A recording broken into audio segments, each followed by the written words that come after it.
Good afternoon, everybody. Thank you for joining us for this session of the Europlanet Society webinar series. I'm going to start with just a little bit of housekeeping. Firstly, this session is being recorded. The idea is to make these resources available sustainably to the community. And so we will be recording the presentations in this session and making them available on our YouTube channel shortly afterwards. I'd like to also take this opportunity to promote our next webinar session, which will be on the 21st of May, which will be featuring Lee Fletcher to tell us about his work with the James Webb Space Telescope. So I hope to see many of you there. Registration details will be circulated shortly with the next issue of the Europlanet Society newsletter. So this session is going to feature a selection of short talks promoting summer and winter schools, what is going on out there and how we can be more involved with it. So we're going to start with a presentation from Riccardo, who's going to tell us about the GMAP Winter School, an activity partly hosted under the umbrella of the Europlanet 2024 research infrastructure, which is just drawing to a close now. Then we're going to go to Carys, who's going to talk to us about the International Astronomical Youth Camps. After that, we're going to jump to Silvana, who's going to tell us about AbGradE. And we'll jump to Jessie, who is our representative from EPEC today, and is going to tell us about past EPEC Annual Weeks and how to get involved with this year's EPEC Annual Week.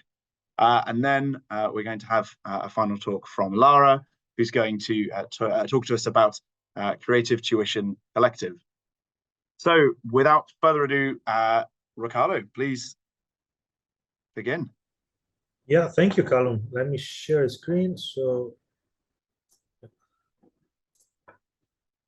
Okay, so thank you for the kind introduction. And today I will talk to you about what we are doing since a few years now, which is I'd say a quite successful endeavor. And it's a winter school from the Europlanet GMAP infrastructure.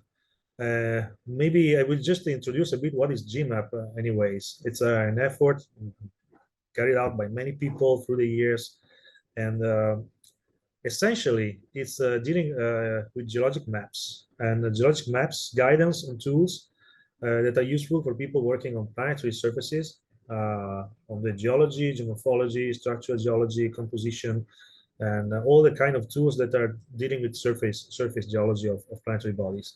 And there are many aims with this project, this infrastructure. The first one is, of course, to foster the production of geologic mapping throughout Europe and to provide guidance and tools.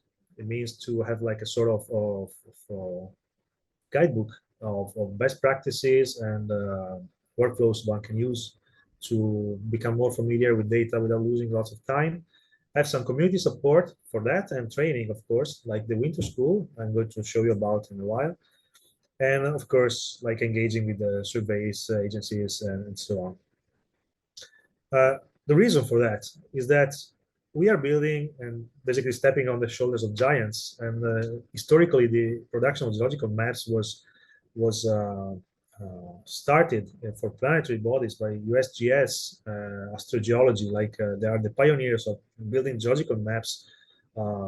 Essentially in the very first times for supporting like the Apollo missions landing on the moon.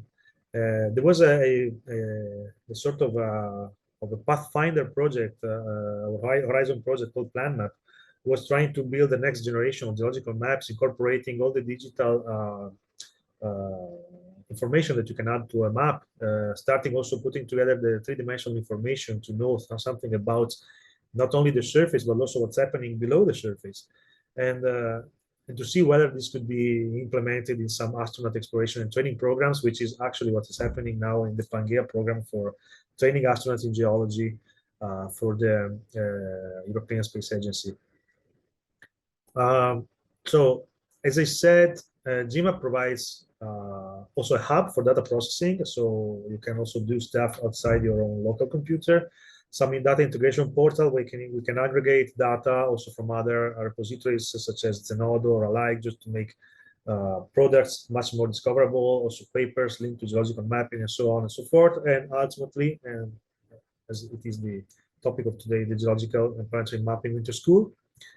So geological maps, why are they important? Because I talked about geological maps all the time, but many reasons. Science investigation, of course, resource exploration now is a really big thing going on nowadays, also from private companies. Resource evaluation, exploitation and management, hazard and risk assessment for landing anywhere on a planetary surface. This is really, really mandatory now. Also, if you want to put humans on a planetary surface one day. And also how to plan land use, where to place infrastructures, how to move safely in an environment, also for some planetary protection purposes. And we call it the geologic drama. Essentially, a geological map is like a combination of different colors highlighting different types of rocks, which has different age and different types of structures, meaning like faults, fractures, anything that is not cannot be mapped as a polygon, as an area. And basically, the key to read that is like a key to read a sort of a music sheet. So you have notes that represent different houses. The key to read the notes, the length of the notes, etc. The same is the legend for the geologic map. So it can be sort of connected one to another. We start with the very, very first geological maps in beginning of 19th century, first maps of the moon in the 60s, supporting the planetary exploration. And now geological maps are also used for in situ mass sample return exploration, again for Artemis, for preparation to land humans on the moon and also ultimately to go to Mars. So in this respect, we started this as a sort of a pilot program. We had 4 editions nowadays. We are focusing on mapping standards. So we want everybody that starts over to be also, if they start fresh, to have a common ground. So we have to teach a bit about how we intend, which is the basics, to know about geological mapping, which are the data repositories that you can use. So where you can find data, how you can pick them up, how you can put them in your computer, how you can use them in order to build effectively a map. And then how to use the softwares to do the maps themselves. So how is the standard of mapping, how to gather data, how to deal with the data, and then how to map on different planetary bodies which have their own geological character, geological peculiarities, which can be very different one to another. And also starting to build upon the use of 3D mapping applications. And I will show you something very interesting. The first edition was in 2021. And we had really a lot of participants because it was supposed to be in person, but because of COVID, we had to do it online. So we said, oh, we have 204 participants. It's a lot of people. Maybe it's because people do not have anything else to do because they are stuck home. And so the school is provided for free. So they're bored. They want to see what is this thing about. Then 2022, 314 participants. So okay, 50% more. Okay, so COVID was still there. So people was maybe still stuck at home. Then in 2023, we had 409 participants, and we started to think that maybe this school being made online throughout different time zones with in a synchronous part, so that it can be followed also not in real time, but looking at recorded lessons, using some training materials that are made available online in Zenodo with the DOI and everything completely, let's say, described in terms of procedures, in terms of how to access the data, in terms of how to watch the lessons also in another time.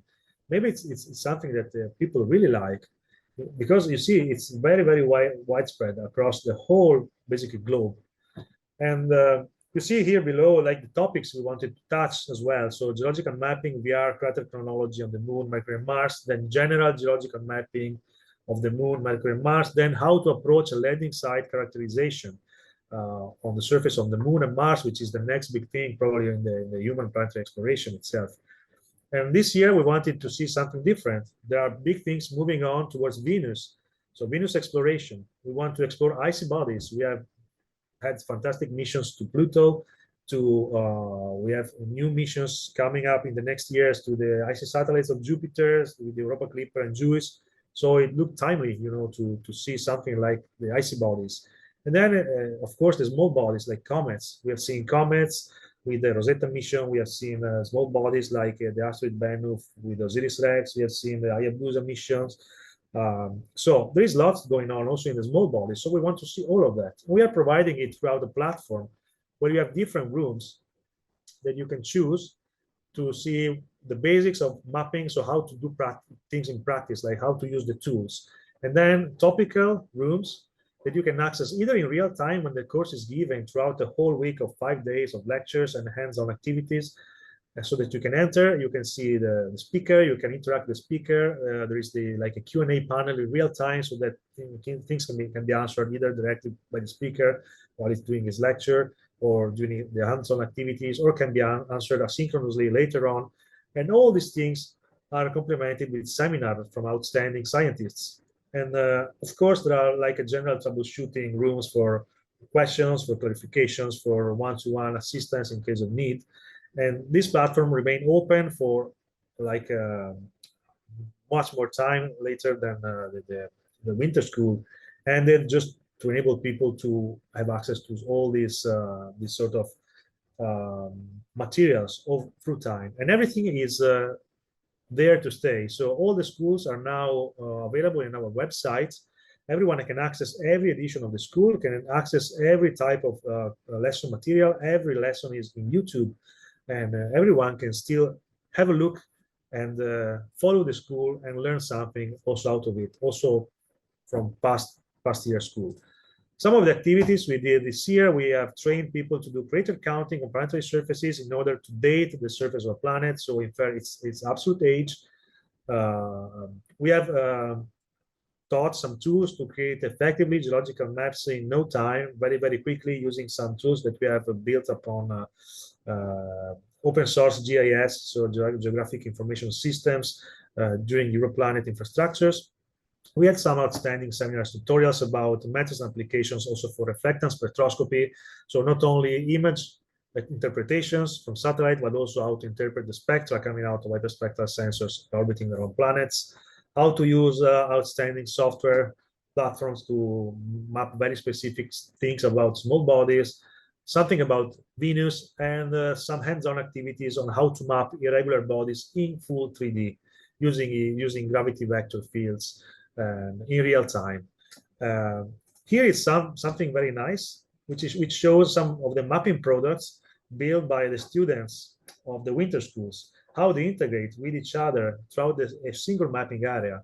So these are real geologic maps built from students during the winter school on Mars. And you see how well they integrate together, how good are the results. I will show it one more time because I think it's very nice.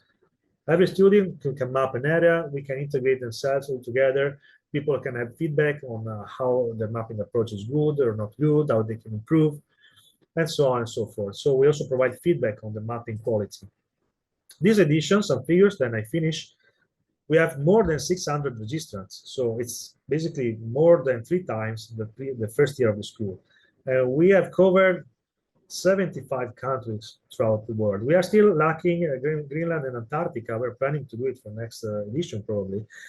40 speakers, and in real time we had up to 140 attendants. So it's a really big numbers. We are very happy for that. These are the countries that we covered for this winter school. Some information about the attendance. We see that mostly they are equally spread with real-time activities, synchronous or mostly synchronous or mostly asynchronous. So you see that they are quite evenly spread. It means that this approach of having something real time that can be followed later on, and it stays forever after the school ended, it's something that really works in our opinion. And the fieldwork of study is also something interesting because there's lots of astronomers, planetary scientists, earth scientists, but also physics, chemists, biologists. We also had some enthusiasts like astrophiles, people from high schools, undergraduate, postgraduate, professional, retired. So really lots of people, and also quite interesting, also people from space agencies, which is something unexpected. So we are really happy for the school. We plan to have a 5th edition next year. We are still defining now the topical science that we will cover. We try to do it different every year to have new outstanding instructors, new state-of-the-art data, new questions to answer, and the plan is to have it asynchronous, in real time, everything online, possibly free of charge, for everybody to be followed. So also people can use open source software and don't pay any money and do all the activities for be a proficient planetary mapper for the future. So thank you, and apologies for being a bit longer than expected. Thank you, Riccardo. Just a quick welcome to those who've joined us during that first presentation. Welcome. Please put any questions that you have in the Q&A tab or in the chat if you prefer, but we will pick them up better if they're in the Q&A. When you post your question in the Q&A, please make a quick note of who your question is for, because we have several speakers this afternoon, so please note who your question is for. Thank you again, Riccardo. Carys, am I right to hand over to you? Absolutely. Fantastic. Okay, so hello everyone. Thank you for listening to me today. I am here from the IAYC, which is a summer camp. I'm the president of the organisation, of the non-profit that hosts it, and we are going to be talking about the impact of our summer camp and also how we manage the access to it. So what is the IAYC? The IAYC stands for International Astronomical Youth Camp. It is an in-person program that takes place somewhere in Europe over 3 weeks in the summer. It's been going for over 50 years. So the first camp was held in 1969. Since then, we've had 58 camps in 15 different countries. We've had over 3,000 participants, 1,800 unique participants, because many participants come back from multiple camps from 88 different countries represented. Although we are a German organisation and the camp takes place in Europe, the camp language is English. This is a little photo from last year's camp, and everyone. This is how big the camp is, and everyone has a great time. So one of the wonderful things about having this access to data for over 50 years is that we are able to go back and analyse the impact of what a summer programme can do. In 2019, it was our 50th anniversary, and a couple of our leaders, people on our organising committee, went back and conducted a survey with former participants. We had 307 former participants respond, most of them from Europe.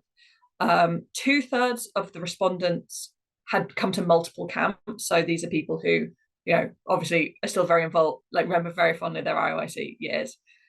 And we were able to get some really interesting numbers about what it was like, how much the IAYC impacted their lives.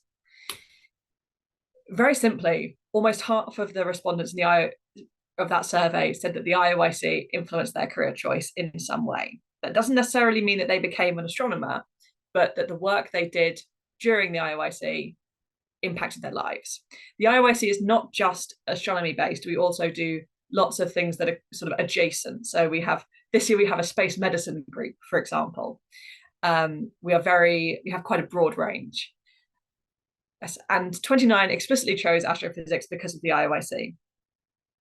Yes. So for a 3-week summer camp, this has made a huge impact to the lives of our participants. And we are able to sort of study that with our history. So one of the things, if we say that increasing access, that attending this IAYC can make a huge difference to our participants, then obviously the number one thing we want to do is make it as accessible as possible.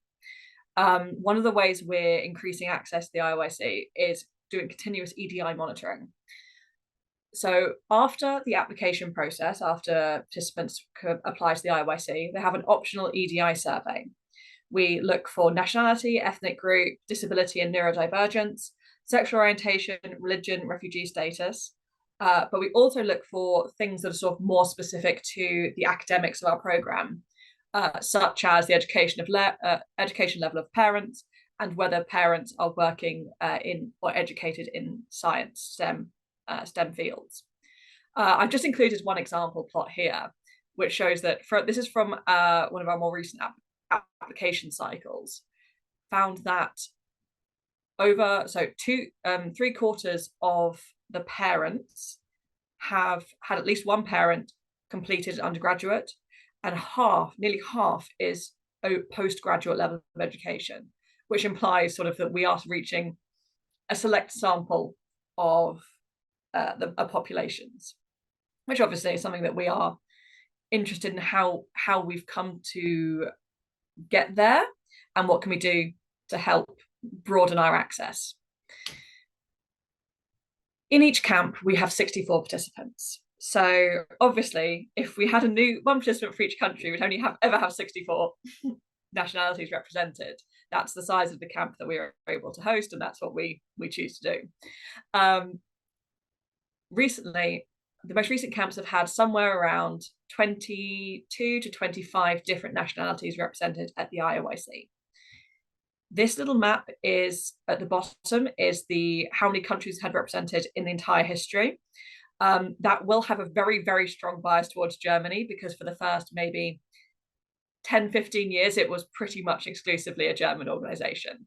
But now, as you can see, we have had a wide range of nationalities represented. Again, we haven't hit Greenland or Antarctica either, but we've still got our hopes. Going back to that first presentation there. One of the things that we do to control for nationalities is that since 2019, all application letters, so most applications are judged purely, the applications are judged purely on the letters that they write. And these are judged without identifying information. So we don't consider age, gender, nationality, any of those identifying EDI characteristics. Those are anonymized out of those letters, so that we are removing our unconscious bias as selection criteria. This is a subject that we are sort of still studying, and we're still studying the effects of this. We only have one application cycle a year, so we have sort of one bit of data, one data point for each year. And obviously with the 2020, 2021 application cycles being very disrupted, we don't have those data points. So we're still working on this, and we're continuously looking to improve our policy. Now, this is one thing that this slide is something that I think is going to be very interesting to, is quite broadly applicable. In STEM overall is male dominated. It is. But what we found is that our applications are not at all male dominated, especially in recent years. I think the crossover year was something like 2012. And since then, we've seen men as being the minority of applications. Now, this has been seen before, and the general accepted belief is that because men are well represented, the learning environment in schools, formal learning environments, are designed to suit men. They don't go out seeking these alternative collaborative learning environments that non-men do. So this type of alternative learning environment that you have in a summer school is often seen to be actually more biased towards women and non-men. This is just our application, so this isn't to do with who we accept at the camp. We try and make the camp pretty much gender balanced, but this is just our in the number of applications we receive. Now, one thing that unfortunately, while we'd love to make the camp as accessible and free to everyone, because we are an in-person program, there are associated costs. At the moment, the camp fee is run at €1,090, and that is run at cost. That's still less than €50 a night for room and board, as well as the volunteers who run the learning programs. Leaders are not paid. We don't take, none of the organization has any profit out of this. This is completely run at cost.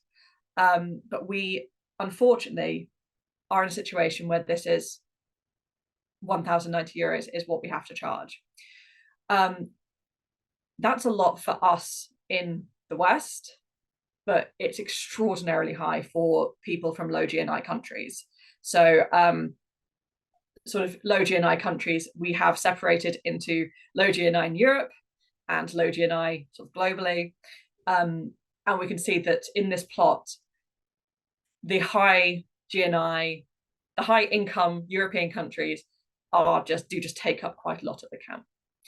we're in a bit of a feedback cycle where we can only host in countries where we have leaders who speak the native language, and when we have the leaders are picked from participants, so we end up in a feedback cycle where we are forced to be in high GNI countries, in expensive countries, which means our camp fee is cost.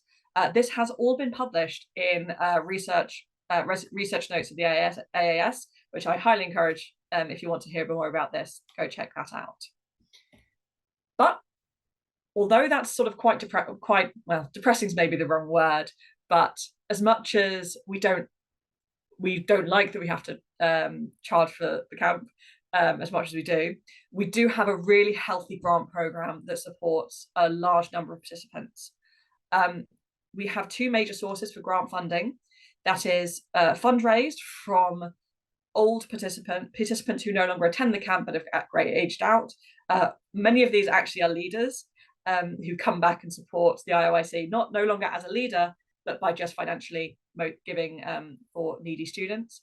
And then we also have sponsorships from organizations. So the sponsorships towards the grant program are often nation specific. For example, we have a foundation that wants to help German citizens, German nationals and German residents to attend the camp. So we have a grant program for that. We have a group from Croatia who want to support a Croatian participant coming to camp. We have used that to absolutely, it's been incredibly important to us, but it still doesn't anywhere near touch the requested grant support, the requested amount for the grant program. But we're working really hard on that, and we're working very hard on our sponsorships. So for the IAYC, what is the IAYC? The IAYC hugely impacts the lives of our participants.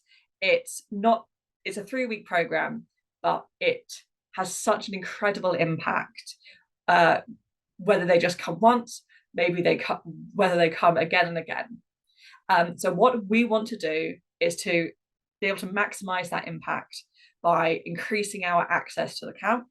We're going to continue monitoring EDI and updating our policies as we get more data, increasing sponsorship and fundraising to increase access to the camp, subsidizing the camp fee with sponsorships so that if we can bring that camp fee below the current rate, our grants will go further, it'll all make life easier, and eventually to return to low GNI countries to lower camp costs. So we are working towards this, absolutely. Working incredibly hard with an incredible team of volunteers who are saving away. So thank you very much for your attention. Obviously, we'll do questions at the end, but I would be more than happy to answer any of them. Big thanks to all our supporters who are already our wonderful sponsors. Yes, and thank you very much. Thank you, Carys. That was a wonderful presentation. Again, just please do post your questions in the Q&A and make a note of who they are for. Silvana, are you ready to pick up? Yeah, absolutely. Fantastic.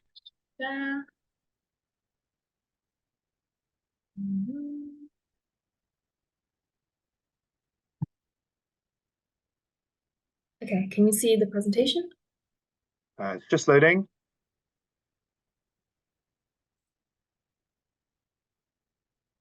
Oh, still? Still loading, I'm afraid. Perhaps if you stop and then start again, we'll be able to see. Oh.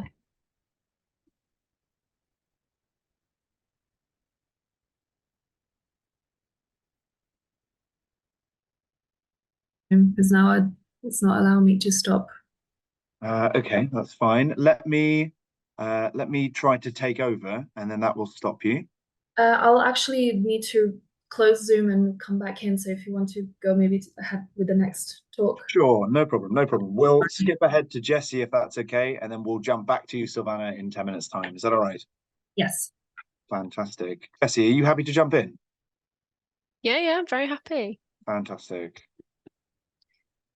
Yeah, I can share my screen once that, if you could take over and... Yep, I'll do that now. Perfect. There we go. You should be free to share now. Okay, brilliant.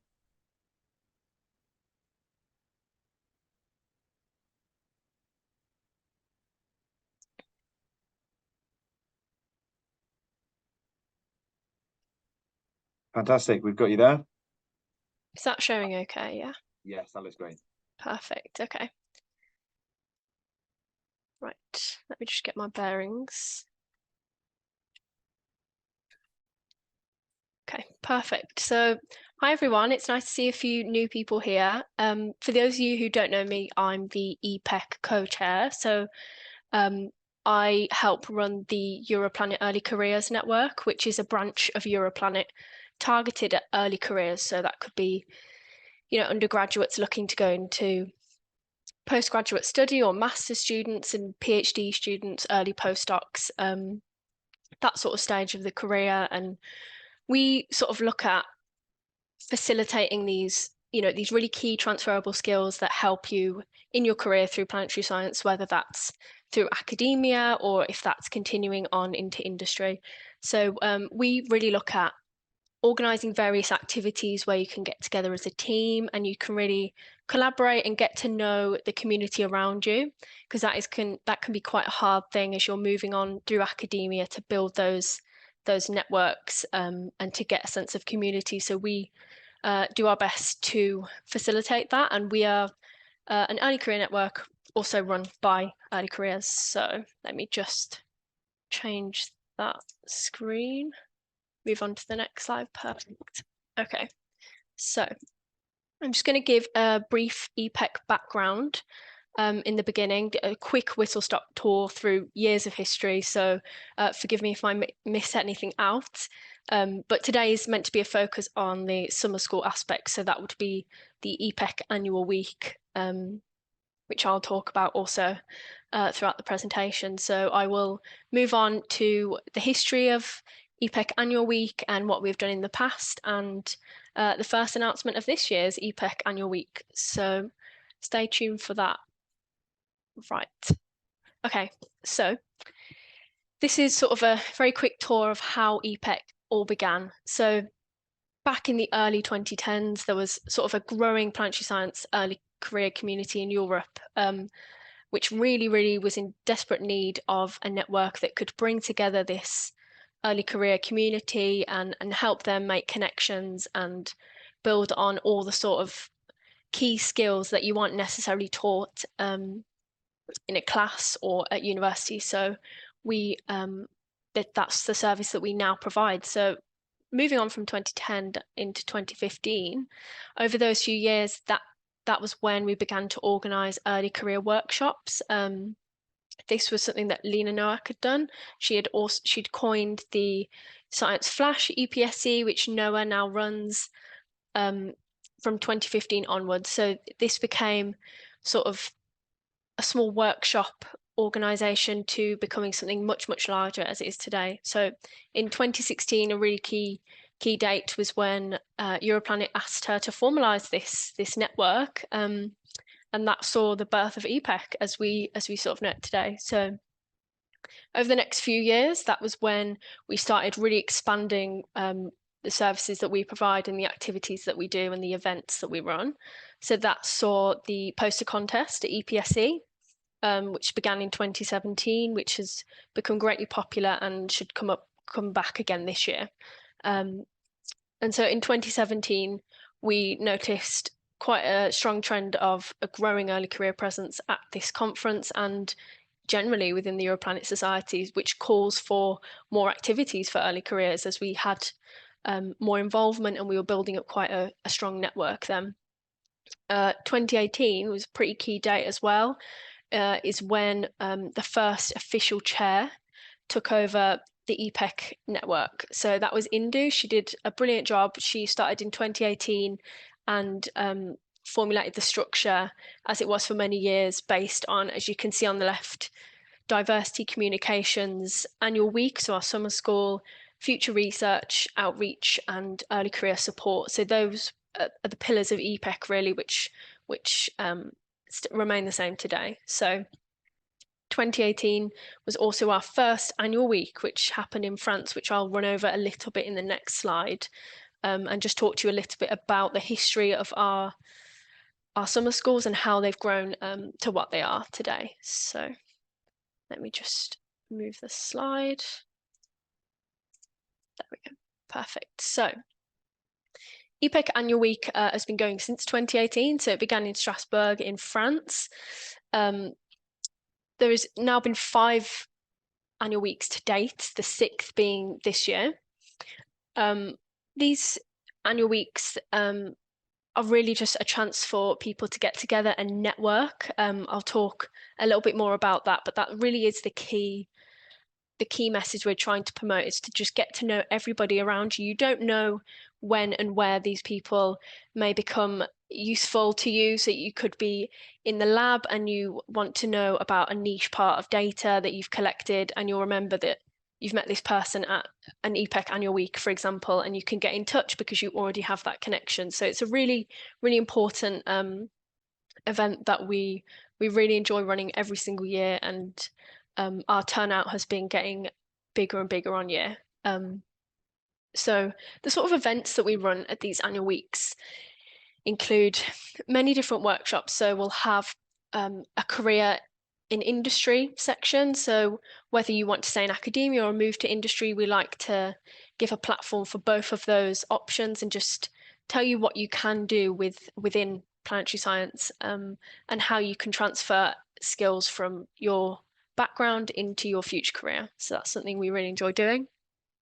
We've also had proposal writing workshops with presentation practices. So that's where you get a chance to practice the dreaded public speaking, which is a battle for many early careers, and we like to make that easier, and we like to make you feel more comfortable with presenting your work and that scientific communication that is so important throughout your career.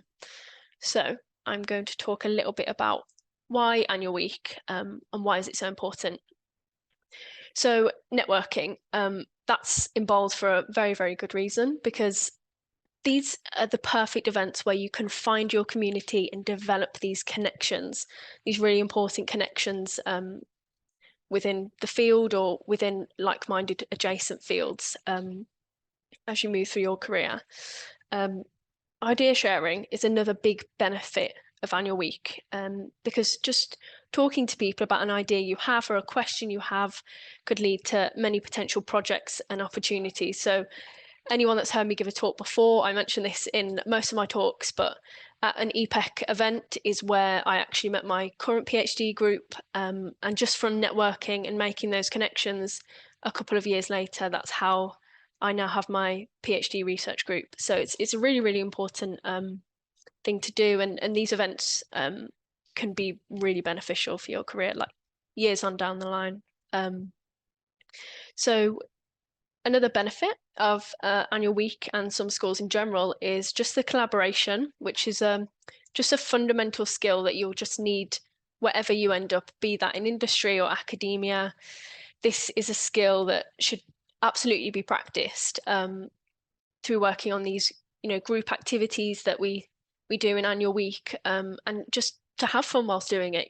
This Annual Week is meant to be a fun, light-hearted way of getting you involved in science and getting you meeting people around you, and to build this network that is so fundamental to your career.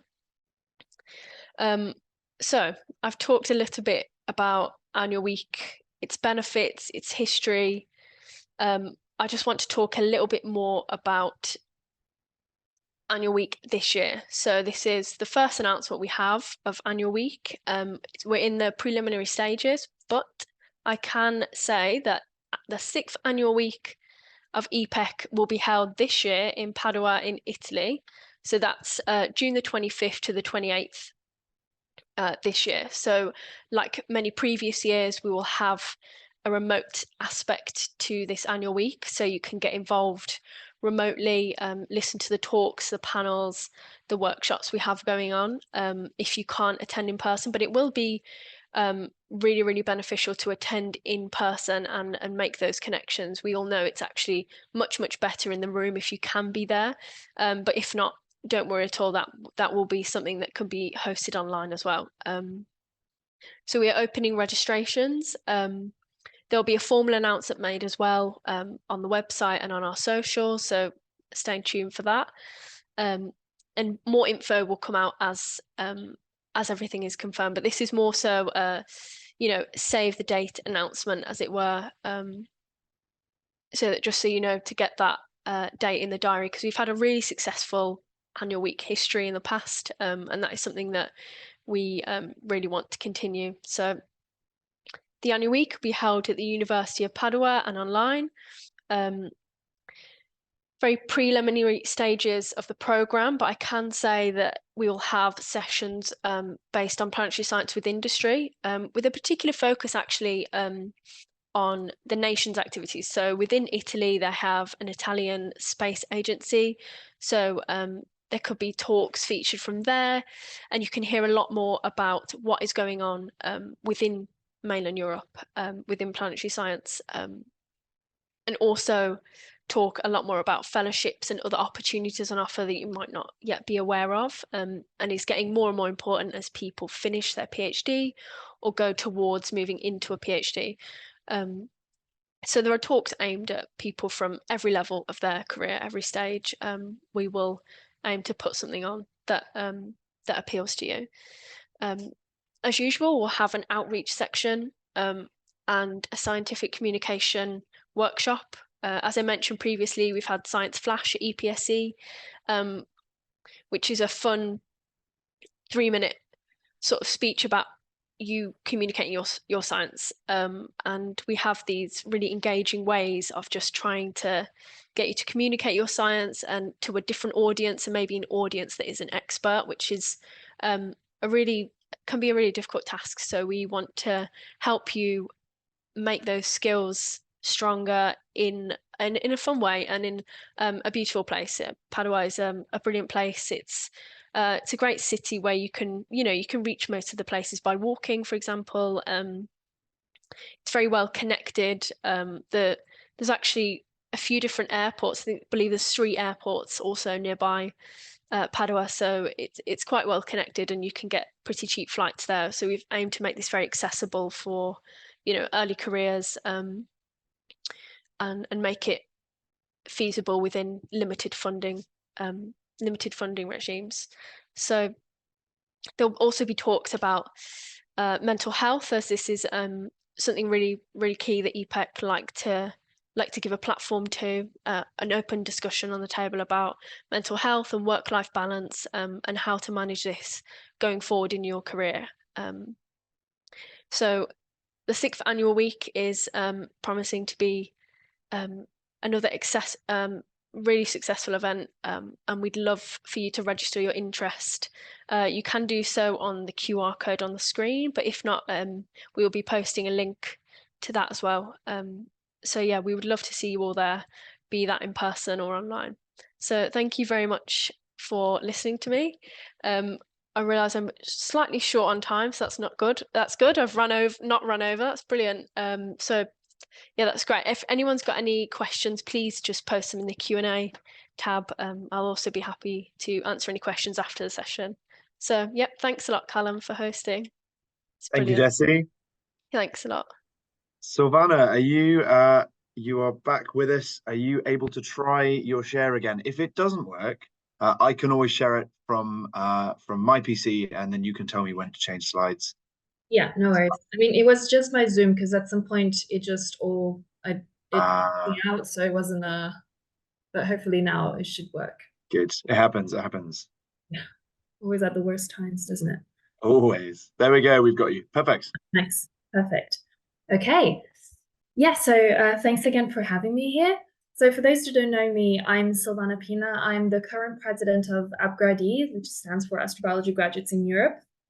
And I'm going to be talking to you a little bit about the general idea of AbGradE, who we are, and what we do, and the events that we're going to have this.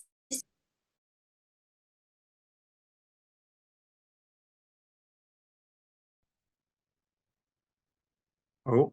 As if we didn't just say that. Sorry. Hi, Silvana. We've just lost your screen share. We just lost your connection for a moment, I think. Yeah, I noticed. Okay. Where did I got cut off? We've got you back now. There we go. Yeah, we've got the share. Pick up. I think we only lost you for 2 or 3 seconds, so we didn't miss very much. Perfect. Yes, I just said I'm going to be talking about AbGradE and what we have in, like, what we've done and what we have in store this year. So bear with me. Hopefully Zoom will work for me.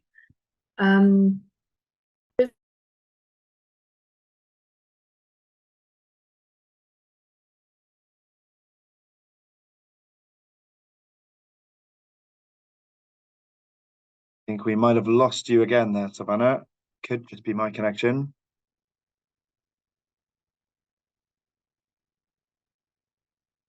Yeah, Okay. it's frozen on mine as well. Okay, I think we Callum, might have lost Silvana there. Callum, maybe if you have Silvana's slides, maybe you could I present do. them.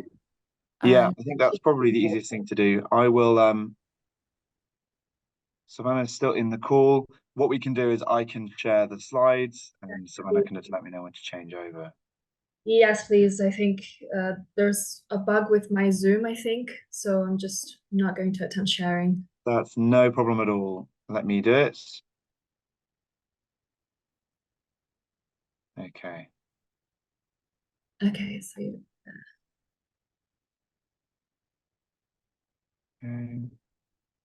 Lovely. If you just want to give me a quick nudge whenever you'd like me to change slides, so I can do that. The file is just loading, so I'll just be one moment. yeah. Brilliant. Can you see that on full screen? Yes, I can. Fantastic. All right. Okay, yes, I've introduced myself, so you can go ahead to the second slide now. Thank you. Okay, yes, so to introduce AbGradE, we are an independent volunteer association that has the goal of inspiring, educating, and promoting networking, and mainly among early career scientists and students in astrobiology, space science, and other related fields. So here you see the current committee, where there's quite a lot of us now this year. This is the biggest committee that we've ever had. And so we're all equal voter members, but as all associations for formal representation and management purposes, we have a number of executive committee members, and you can see them at the top. And if you can go ahead to the second slide, to the third slide. Yeah, so we had 2024 actually marks our 10th year of activity. And so the original committee was formed over a few drinks at the 13th IANA meeting in 2013 in Szczecin, Poland. And we've been greatly supported by IANA ever since, but we've also had, if you can go to the next slide, we've also had support from quite a few other organizations in order for us to do what we want to do. So to have, yeah, so if you can go to the next slide, please. Yeah, so what we usually do is symposia. So symposia are usually satellite meetings before IANA or Beacon or EPSC, and they focus on the scientific achievements of our participants. And we usually have senior scientists as keynote speakers, although lately we actually had, we have opened for early postdocs to do keynote speakers, because as you know, in academia, as you progress in your field, you will probably be asked to do a keynote speech at a conference. So this is a way of promoting, of doing this and practicing this in front of a peer audience. And if you can go to the next slide, please. We've also had workshops, and these are again usually before the big conferences of the year, but they focus more on the practical aspects. So we had workshops on mission proposal writing, career development. The latest one that we had in Madrid, we actually had a whole workshop about mental health. And as Jessie mentioned before, mental health in academia is often not a problem, but it's a big thing, but it's never really talked about. So we really wanted to have two experts, both in academia and in the industry, who would talk to us about strategies and how to deal with mental health while you work, and especially as you progress in your career. And next slide, please. We've also had a limited number of special events whose main emphasis was on networking. So again, as a chance of meeting other like-minded people who are in your field, or maybe in a field that's close to yours but not quite. So to foster that communication, and this way you get to know people that might be useful for you in the future. And we had senior scientists that usually helped us dealing with the networking. And next slide, please. As all associations, we also had to venture to the virtual world with when we did our events. So the first one that we did was actually focused on space law and governance. And although it was a bit annoying, but this actually opened up to students and early career scientists that we usually don't reach with AbGradE. So AbGradE stands for Astrobiology Graduates in Europe, but now ever since we started doing virtual events, even for in-person events, we had people from South America, the US, Canada, we had people from India, so in Asia, we had people from all over. I'm going to show you a little bit later. And this actually opened for in-person meetings as well. So now we have quite a numerous audience that we usually get in our events. Next slide, please. And we've also ventured into spring schools, I guess the main topic for this session. And the first spring school that we had was in collaboration with IANA. It was a virtual spring school with focusing on hydrothermal vents. It was to celebrate IANA's 20th anniversary, and we actually have all of the lectures online on our webpage, abgrade.eu. You can find them there. And we all of us in the committee have been in a spring school, so we all really like the specific advantage of being in a spring school, because when you go to conferences, especially for a field like astrobiology, which has different disciplines that are sometimes very far from each other, from conferences, sometimes conferences don't really have that educational purpose. So you might go to a talk from a field that's not close to yours, and you might not necessarily understand exactly what's going on. So we really like these spring schools, because at least you get to get a basis of a little bit of everything in the field.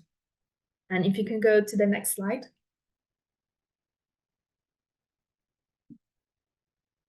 Yeah, thanks. Yeah, so this year, actually, we chose a spring school to celebrate our 10th anniversary. We organized this in collaboration with the Arcetri Astrobiology Laboratory in Florence.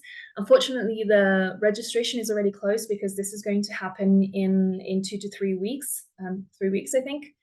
But to give you an overview of what we're going to do, we're going to have 4 seminar sessions to cover all of the fields in astrobiology. We're going to have 2 workshops, a walk cafe, and one led by 2 AbGradE alumni, so 2 of the founders of AbGradE. And we also are going to have 4 social events to foster that communication and relax everyone a little bit. And it's going to be a really interesting event. We're hoping it goes well. We think it's going to go really well. So if you're going, we can't wait to see you there. But that's not the only event that we're going to have this year. So if you can go to the next slide. We're going to have in September, 1st and 2nd of September, we're going to have a workshop in Graz in Austria, just before the IANA conference 2024. And the theme for this workshop is methodologies across fields. Why did we choose that? We chose to do this a little bit different because, as I said before, you have, in astrobiology specifically, you have a lot of disciplines that are usually covered. So sometimes when you do your research, you're going to have to read a paper from a field that's not exactly yours. And usually students, if it's the first time that you're reading these papers, you might not necessarily know exactly what methodology is relevant for you, if this particular tool is appropriate for what the paper is talking about. So as a way of critically evaluating papers from a different field than yours. So what we're going to have is at the beginning, in the morning, we're going to have a symposium where participants are going to be able to present their work, but not putting an emphasis not so much on the results of the of the research, but on the methodologies that they have used. And then in the afternoon, we're going to have a workshop that covers methodologies and tools from the different fields of astrobiology. And registrations are not open yet, but they're going to be open soon. So please tune in to our website and you will see that. And then the second event, if you can go to the next slide. Yes, the second event is actually going to be a third collaboration with the Europlanet with EPEC. I mean, you know it. And it's going to be held before EPSC 2024 in Berlin. And this is going to be a hybrid of symposium and workshop. So in the morning, we're going to have a symposium, a classic symposium where participants are going to be able to present their work. And then in the afternoon, we're going to have a workshop that that's going to cover fellowship application and also application to internships to sort of cover all of the career development, career stages of the participants. And registrations are open. There's a QR code there that you can use to go into the page. If not, you can also go to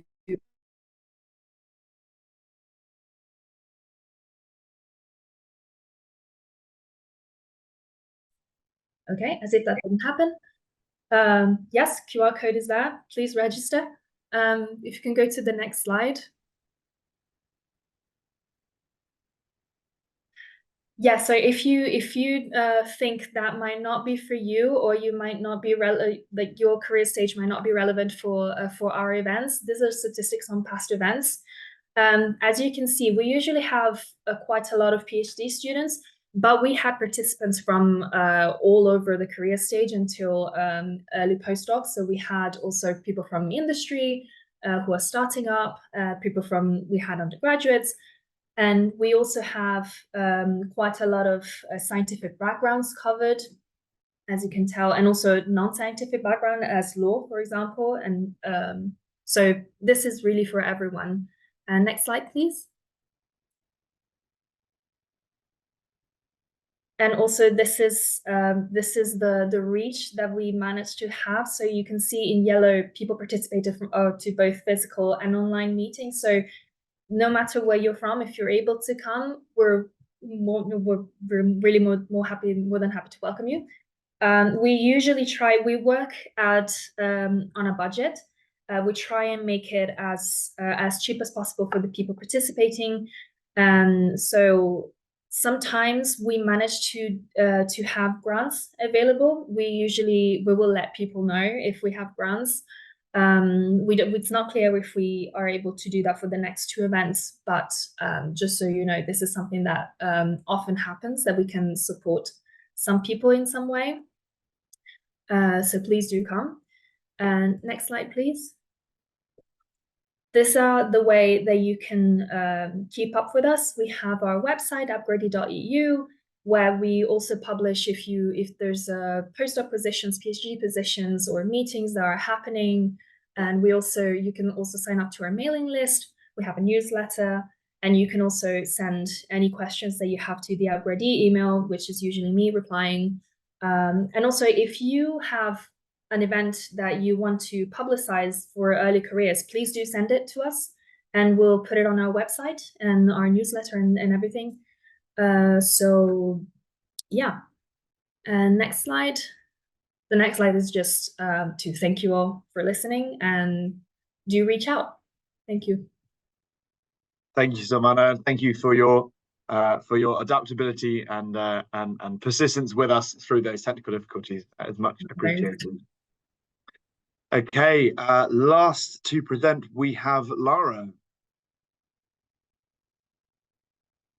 Hi, Lara. Hi everyone. I hope you're good. I'm just going to share my screen. Please do. Okay.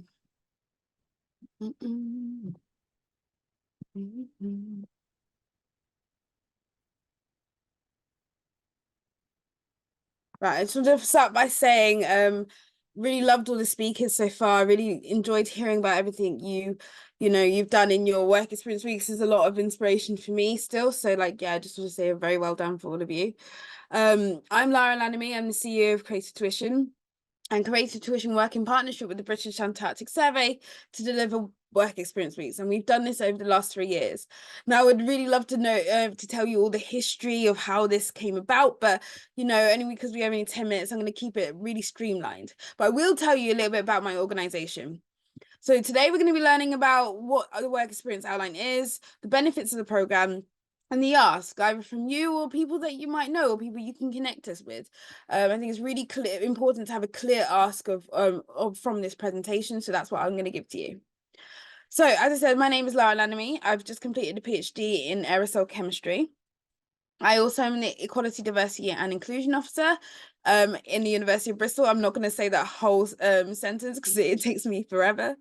I'm also a co-founder and leader of the Decolonising Science, Environment and Culture Working Group, and that's been going for the last 6 years, and that's across the UK.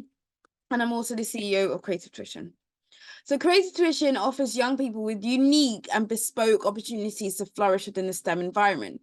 And we do this by various means. The first one is delivering STEM clubs to 11 to 16-year-olds in schools.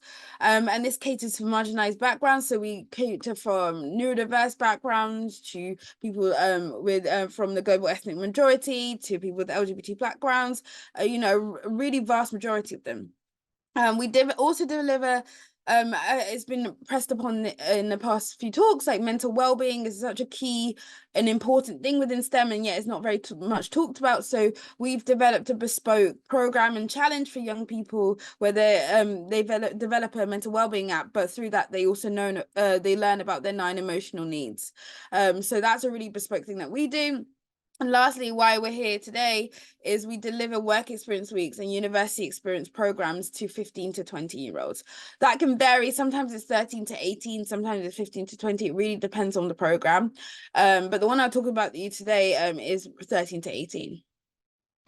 And the program that we ran, so this started off with you should go and have a look it up, but we don't have time to talk about it much today, but it was Polar Horizons. And this was a brilliant conference where people from different backgrounds, all under the marginalized groups, came together and really, like, you know, were in science and felt like they had a sense of belonging and a sense of love within that space, which is very rare, especially at a STEM conference. And we wanted to replicate that kind of same collegiacy and, you know, togetherness and community, but for more students across the UK.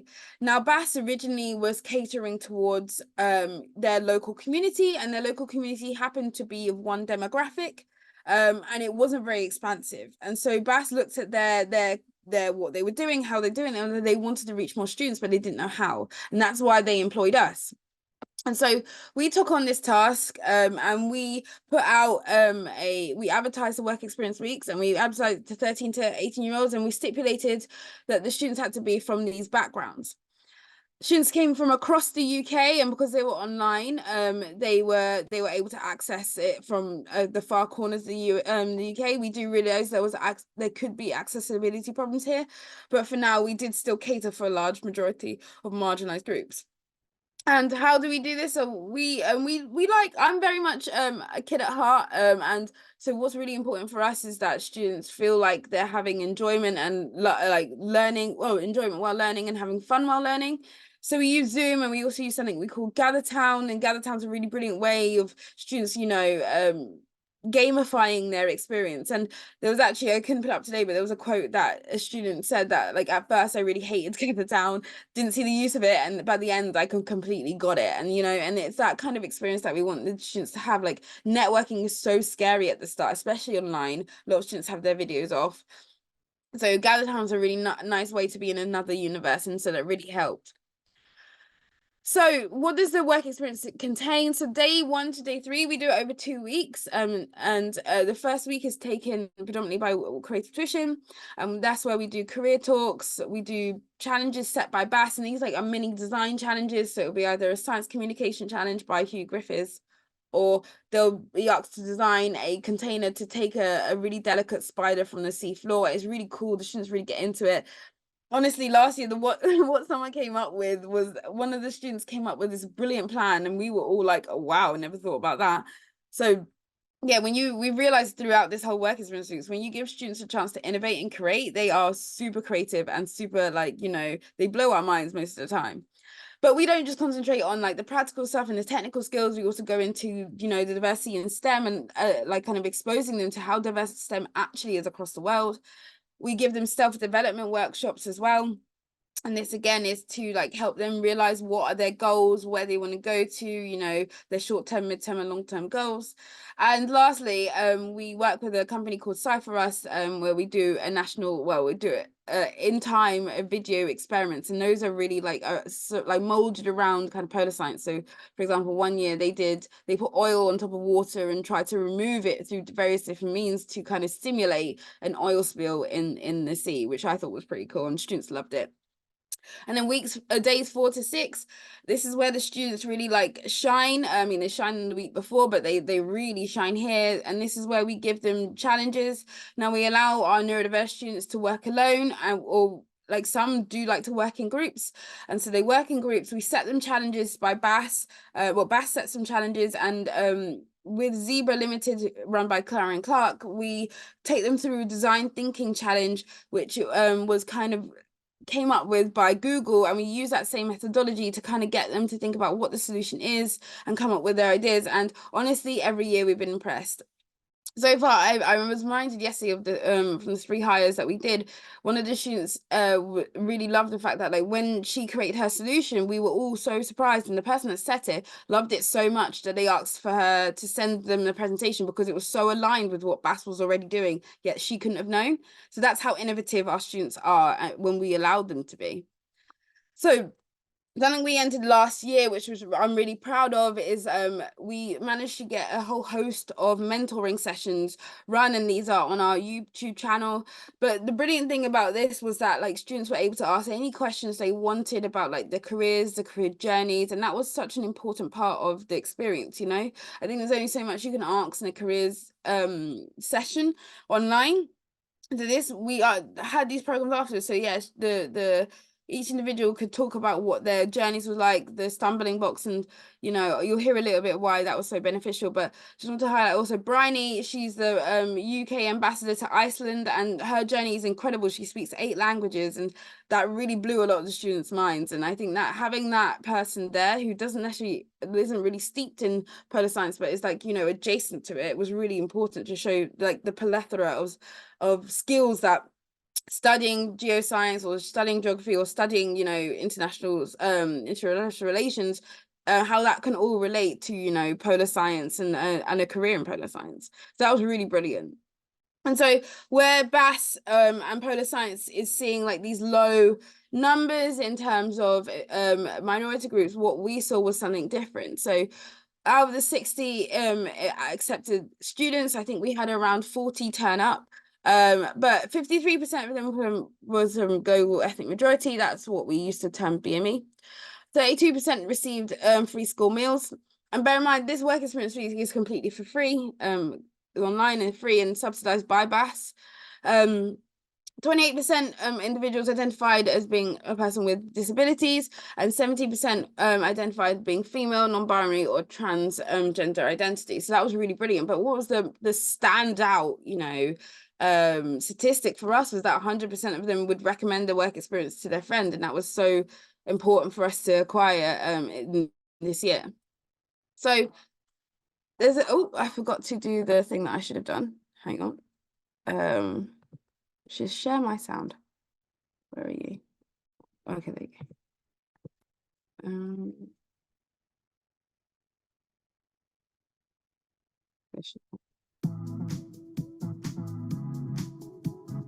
I'm Freya. I'm really interested in studying something to do with marine biology or the ocean and animal behaviour.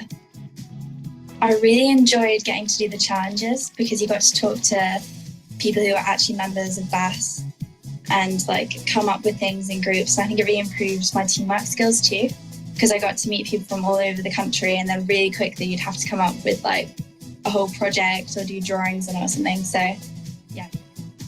I loved just being able to present to people from BAS, and especially when like the group that we worked with for a few days do the final presentation, we got to do like our presentation about albatrosses. I really enjoyed it and I thought it was really cool. And also just hearing about like the lectures of people who have jobs in STEM. It was so interesting because I think a lot of the time you just see images online of like marine biologists like swimming in the ocean, you think, oh, that's what they do all day or stuff like that. So it was cool to find out more about like what it looks like day to day. I think I learned a lot of really useful things, because even though I think there were a few that were by people doing things in like maths or physics and things I definitely don't want to go into, but they all had really good advice of just how to go into things like uni and like the kind of mindset you want to have with like just always being determined to keep going back. I don't know, it's just such a unique thing that I've never done before. And of course it's online, which is, I thought that would be quite difficult because I'm not very good at technology at all. And I think it's sometimes harder to communicate with someone when you're like messaging online or emailing, things like that. But it was really useful, and it was actually really good the way it was run online. We got to do presentations and things, which I didn't think would really be possible. So yeah, it was really good.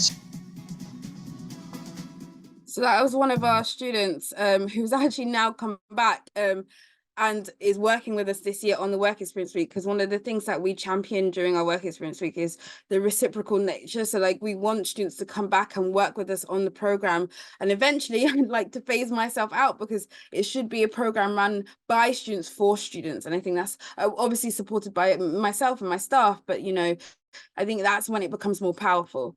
So just to summarize, it improved students' knowledge of polar science and BAS. It increased the diversity of students that the British Antarctic Survey was exposed to. So if you talk to any of the staff that like partner with us on it, they all express how like pleased they were to have a chance to actually interact with young students, you know, give them a chance to like show them what they can do. And they're always impressed by what the students produce. And like I said, like yearly we have increased the number of students that have come back. So like last year we had 2 students that had previously been on the program, and this year we got 3 more, so in total we've got 5, and we're hoping to steadily increase that year on year. So we know what we do works. We know the experience grows young people's confidence and self-assurance. We know it improves participants' key hard and fundamental skills such as communication, teamwork, networking, and all the technical skills that they develop. And also we know that we support partners like BAS to conduct Work Experience Weeks at reduced hours than they would originally have. So we basically take up the large majority of the week organization, you know, the day-to-day stuff. So the ARCS is, if you know of any organizations or you are an organization of yourself, like, you know, we'd love to work with you on our work experience programs, because we know what we do really does cater for the marginalized students, and, you know, really does inspire them to go into careers in STEM, whether it is polar science or not. And so we know what we're doing is successful. And the idea of the ultimate goal, I think, of all of us is to make sure that we stem the leaky pipeline and continue to fulfill or feel academia far more than has been done previously. And I just want to leave you a quote like that I follow and use in everything I do is, not everything that is faced can be changed, but nothing can be changed until it's faced. So I hope we can keep changing the face of STEM together. Thank you so much for listening. And we've got a polar science work experience this year, so from 24th to the 31st July, and then we got another one in October. If you're a student that wants to come and help us out, please email me. I love getting emails from people who want to help us out. But yeah, that's us. Thank you. Thank you, Lara. That was a fantastic presentation. We have now come to the end of our presentations. Does anybody have any questions for our panelists? If so, please put them in the Q&A. We did have some lovely comments on the GMAP Winter School from somebody who attended this year. Riccardo has since had to leave us to join another session, but it was fantastic to see that sort of alumni experience coming from the chat. Similarly, Martin, I know, jumped in the chat to tell us that actually he was part of a very early IAYC camp a very long time ago. It's wonderful to see those sort of faces reconnecting.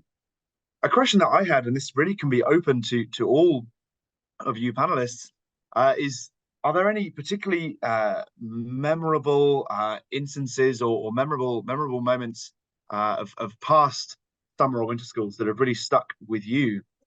For me, I was able to be a bit of a part of EPEC Annual Week last year in Bratislava, and what really hit me was the social element of these events, how it really connected you with people at a similar career stage, and actually how impactful it was to spend time with colleagues in an informal setting. This was something that I really got a lot out of, and I think everybody else there did as well. So for any of you, are there any particularly memorable instances like that for you? I'll go first, seeing as my mic's already off. But yeah, I agree completely. The social aspect of summer schools and any sort of outreach work where you can meet up with people from your community and get involved with your subject. The social aspect is really, it is the best part, and it is the main part where you should really get involved. It's not all just about the talks, it's about how you engage with the talks, how you engage with the people around you. And yeah, I think for past EPEC annual weeks, it's been really great just to hear from our attendees, so the community that are there, and it's really stand out how their input have shaped EPEC today. So like you mentioned at Bratislava, also at the Erin meeting, there was a discussion whereby people discussed what they thought of the EPEC structure, and that's influenced how it is shaped today. So it's more accessible to people, and people can volunteer. And yeah, so I think hearing attendee input for organisations is a really key part as well. Thank you. We have a raised hand from Francesca. Francesca, I'm just going to allow you to talk if you do have a question to share. If not, of course, feel no pressure. But you should be able to unmute your microphone and ask your question now, if that was a deliberate hand, of course. If not, please feel no pressure. Okay. In the meantime, does anyone else have anything they'd like to share? Yeah. Go ahead. Oh, amazing. I'd say that one of the most memorable parts of it has been the students coming back and working with us. Like, I think first, when you create something, especially I created something on my own, it's my own company, it was, you don't know what impact it's going to have, but when they do come back and they're like, yeah, like they tell us that they've used us in personal statements and, you know, career development opportunities, and you're like, wow, the thing that I'm doing is actually working, you know. It's like, I think that for me is above anything else. Like, no matter what statistic you give, like that story that they come back with being like, look, I felt so seen and I felt like I belonged and I felt like I was truly held there, that supersedes any of the, like, you know, the late nights and the staying up and almost tears because something hasn't gone right, you know. And so for me, it's the students. Like, for me, one day I hope it is student-led, because that's the most important part of it, you know. It's that community, serving community.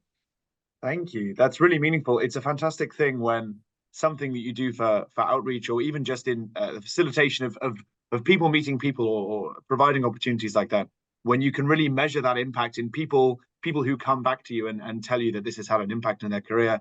That's very powerful. Thank you for sharing. Silvana, can we hear from you next? Yeah, sure. So I will echo what Jessie and you said about the whole, like, connecting with people. And I've myself met people that later on I've collaborated with when I went to an AbGradE event. But what I really like is that something that also happened with me is that we get participants that often tell us, oh, AbGradE was like, this was a very first experience in a conference setting. And it helped demystify the giving a talk, presenting, and networking in the academia, in an academia environment. And that's actually really nice to hear, because that's exactly what we want to do. We want to help people present their work and, like, trying to do these things in front of a friendlier environment than maybe your big conference with, like, the big professors and everything. So it's really nice to hear that we managed to do that somehow. Absolutely. Thank you. Carys, do you have anything to share? I mean, I can just totally echo all of that. I first attended the IAYC when I was 17 years old. I didn't know that I could do astronomy full time. I didn't know that I could just do this very specific thing, and it changed the course of my life. Now I facilitate that for other people. It's that sense of community. It is that absolutely that feeling of like love and closeness that you have over 3 weeks. I adore seeing participants sort of come out of their shell. They might be a bit nervous when they arrive. They may not have been in an international environment before, and this may be sort of quite overwhelming for them all at once. So I love seeing them come out of their shell. I love it when they come back the next year and they've grown so much. And it absolutely is this giving back to the community. Like, it changed the course of my life, and now it's an honor of my life to do it for other people, because we do it out of love. We do this out of love, don't I think we can all agree. That's a wonderful sentiment. Thank you. Thank you, all of you, for your input there. I'm going to close out the session. Just a reminder to all of the attendees, we have been recording this session. It will be made available on YouTube. If there's any of the presentations that you would like to revisit in the future, this will be made available as a sustainable tool for you, the community. As always, we do have an open call for session suggestions as part of this series. This series is made expressly to serve and benefit you, the Europlanet Society, the community. So if there's anything that you particularly like to hear more about, anything that you'd like to speak about, please do reach out and get in touch. We'd love to hear from you. I'd just like to extend another thank you to our panelists, to Riccardo, to Jessie, to Carys, to Silvana, and to Lara for joining us and sharing their experiences with us today. Thank you to everybody who's attended to join us for this session. Take time out of your day. We appreciate it. And I hope to see many of you again on the 21st of May for our webinar session with Lee Fletcher to talk about the James Webb Space Telescope and his experiences then. So until then, thank you, everybody, and enjoy the rest of your afternoon.